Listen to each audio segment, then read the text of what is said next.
সরকারি হাসপাতালের উন্নয়নে জোর। নিউ টাউনে 200 বেডের হাসপাতাল তৈরি আদানি গোষ্ঠীর, জানালেন মুখ্যমন্ত্রী।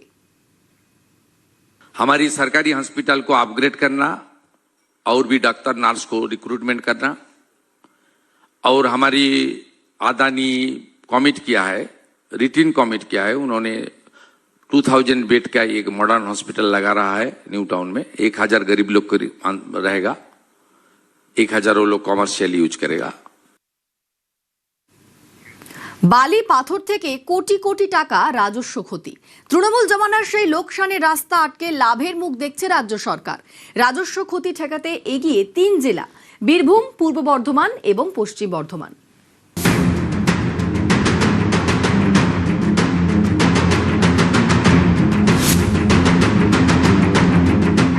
বালি থেকে পাথর, গত 15 বছরে সব ক্ষেত্রেই পাহাড় প্রমাণ দুর্নীতির অভিযোগ উঠেছে।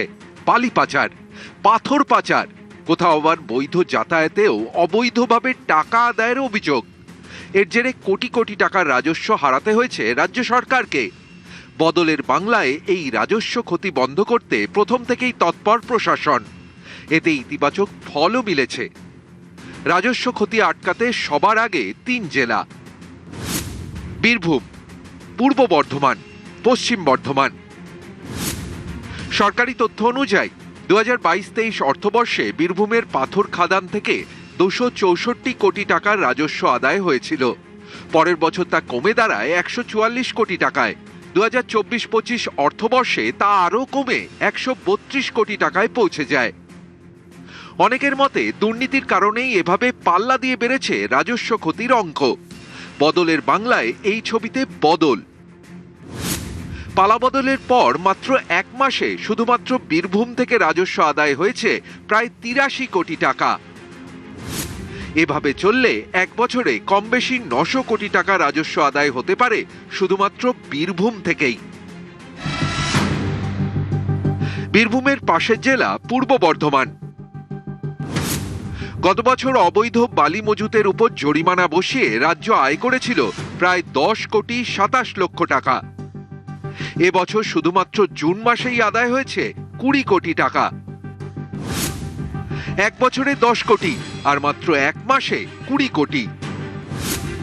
পশ্চিম বর্ধমান থেকে রাজস্ব আদায় হয়েছে 7 কোটি টাকা। রাজ্যে পালাবদলের পরই বালি পাথর নিয়ে কড়াকড়ি। যেমন বীরভূমের কথাই ধরা যাক।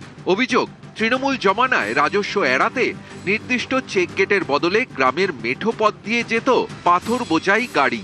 অভিযোগ, সরকারকে করের টাকা না দিয়ে পুলিশকে ঘুষ দিলেই সহজে পাচার হয়ে যেত। বীরভূমে 9টি ডিসিআর চেক গেট রয়েছে। 17ই মে রবিবার প্রথম কালেকশন শুরু করে সরকার। প্রথম দিনের রাজস্ব সংগ্রহ ছিল 1 কোটি 20 লক্ষ টাকা। দ্বিতীয় দিন সরকারের কালেকশন ছিল 2 কোটি 30 লক্ষ টাকা। কোথায় 19 লক্ষ টাকা পার ডে সরকারের ঘরে রাজস্ব জমা পড়তে 1 বছর আগে। আর ডবল ইঞ্জিন সরকার আসার পর প্রথম 2 দিনের কালেকশন একদিন 1 কোটি 20 লক্ষ টাকা আর একদিন 2 কোটি 30 লক্ষ টাকা। তাহলে গত 15 বছর ধরে অন্তত পক্ষে 10,000 কোটি টাকার সরকারি রেভিনিউ এইভাবে লুট। রাজ্যের 5 জেলায় রাজস্ব আদায়ের পারফরমেন্স ভালো হলেও 5 জেলাতে পারফরমেন্স আদায় খারাপ রাজস্বের ক্ষেত্রে।